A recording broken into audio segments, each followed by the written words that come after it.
Yan. So, hindi po muli ako magsasalita. Babasahin po uli natin yan. Basahin uli natin yan sa article ng UNCLOS. Diba? So, UNCLOS states that innocent passage is one of the rules applicable to all ships. Further, some of non-innocent activities in Article 19 are military. Some states, however, require prior notification of warship transit. So, wala po kasing binabanggit doon na warship. Ang binabanggit lang po doon ay all ships. So, if you literally construed or bigyan mo ng pagkakaunawa yon, nagkakaisa po lahat ng mga bansa dyan, ng mga coastal states, na pag sinabing all ships, included na po yung tinatawag na warships. Pero po, kahit ikaw ay commercial vessel, kapag may ginawa ka na hindi naman konektado dun sa pagiging innocent passage na ginagawa mo, it is considered as military activity. Diba po, isang commercial vessel, dumaan po sa within the 12 nautical miles natin or doon sa tinatawag natin territorial sea, pwede siyang makonsider na tinatawag natin na military activity. Yung ibang bansa po, ang sabi nga, pag ang dadaan naman po ay warship, inaano nila, nagre-require sila ng prior notification of transit. Ang inaano lang po ay prior notification. Ibig sabihin, paunang pagpapaalam. Pero hindi po sinasabi na nasa territorial state din po ay meron din siyang karapatan na magsabing, ay, bawal kang dumaan dyan. Po ba? Bawal dumaan. Wala pong ganon. Ang sabi lang, prior notification. Ino-notify mo lang yung territorial sea na dadaanan mo. Bakit? Sapagkat pwede namang sabihin noong territorial state na, ba't ka dadaan sa within 12 nautical miles? Eh di lumampas ka na dun sa contiguous zone. So, magpapaliwanag yung warship ba't sa dadaan doon sa territorial sea. Diba? Kasi concern yun, security concern yun. So, ang wala lang po ay yung sinasabi na kung papayagan ba o hindi. Magkaiba po kasi yung papayagan ka o hindi, or ipapaalam mo lang, ino-notify mo lang, or hihingi ka ng permiso na dumaan ka. Magkaiba po yun. So, magkaiba yung sasabihin mo lang, which is yun ang general rule. May mga bansa na nire-require yun. Ewan ko lang, sa Pilipinas yata hindi. Sa PCG, hindi nila nire-require. As long as a warship dumaan dun sa ating tinatawag na territorial sea, walang problema dun. Kaya, ngayon pa lang, may isip ninyo, hindi na kayo magpapadala dun sa pinapalabas. Wala na kayong tawag dito, hindi na po kayong magpapadala doon sa mga sinasabi noong mainstream media na pananakot na may dumaan na ganito, Vietnamese warship, Russian warship sa ating harapan ng karagatan na malapit sa Zambales or sa Pangasinan. O masasabi nyo, ito na naman, nananakop na naman, pati yung mga inchik nananakop na naman sa atin. So, ang una kaagad din yung maiisip doon, siyempre may kaalaman na kayo ukol doon sa maritime zone natin. Ang una nyo itatanong, saan sila dumaan?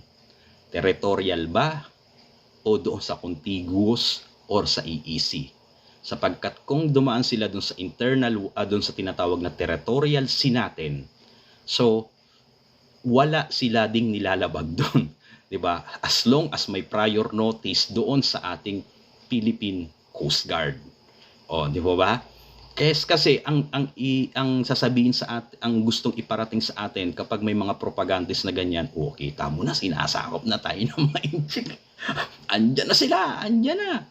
Pero yung pala ngayon, under the rule sa UNCLOS po pala, di po ba? Sa UNCLOS po pala, pwede po pala yun, di po ba? So, wag na tayong padadala. Pwede pala yun sa UNCLOS. Under UNCLOS, under Article 19, pwede po silang dumaan dyan.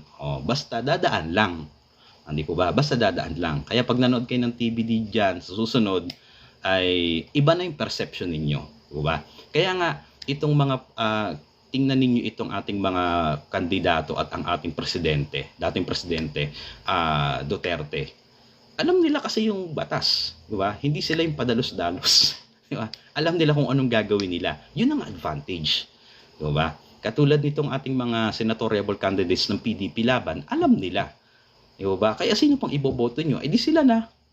Oh, wag na kay Lito Lapid, kay Leon Guerrero, kay Budots, wag na doon, kay Tito Soto, wag na doon, matagal na yan, di ba? Ito yung panibagong set of candidates ng PDP laban na magtatanggol sa atin batay dun sa ating karapatan at hindi propaganda, hindi pangako. Yung iba kasi nangangako, ba't hindi mo tupad-tupad? Yung pala yung pangako niya, hindi naman feasible.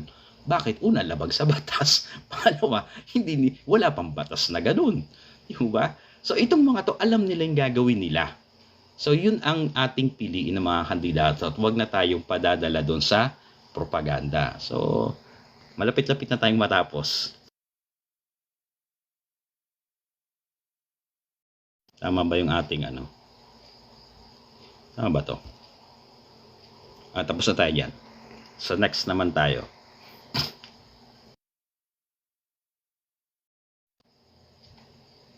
Yan. Ang tanong po dyan. Can a coastal state exercise jurisdiction over a vessel engaged in innocent passage? Engaged in meron daw jurisdiction ba tayo doon? So ito yung sagot ha. So malamang alam nyo na ang sagot. Okay, nakikinig kayo ha. Article 27 of UNCLOS, a coastal state generally po as a general rule should not exercise criminal jurisdiction sa mga innocent passage, but cases where it may do so include crimes that disturb the peace of the coastal state for the territorial sea. So, as a general rule, yun na pong ating napag-aralan kanina, hindi natin pwedeng i-exercise yung ating criminal law doon sa mga vessel na ang kanilang paraan ng pagdaan dyan ay tinatawag na innocent passage po. Pero meron naman pong exemption. Yun po yung sinasabi natin eh. Pag sa batas po, laging mayroong general rule. Tapos titingnan mo lagi, yung general rule ba yun ay absolute ba yung general rule na yun? Dahil kung hindi, meron exemption yun. Doon sa exemption, hindi din po absolute yun sapagkat may exemption na naman yun. So dito, as a general rule, hindi natin pwedeng gamitin yung ating criminal law sa mga innocent passage, pero may exemption po yun. Ano yung exemption nun? Ang sabi, crimes that disturb the peace of the coastal state or the territorial sea. So, yan. Yan yung sabi. Wala pa namang nangyayaring ganyan usually. Wala pa akong alam na ang siguro ang na-disturb niyan is siguro nagpasabog ka diyan, di ba? Tawag dito is binangga mo yung isang local fisherman. So, yun. Nagdinistorbo mo, kunwari is nag-jam ka ng signal dyan using your equipment doon sa iyong vessel. So it may pwede na nating i-apply yung ating ang ating criminal law doon. Warships are immune. So generally po, yung pong tinatawag natin na warship, immune po sila sa criminal jurisdiction.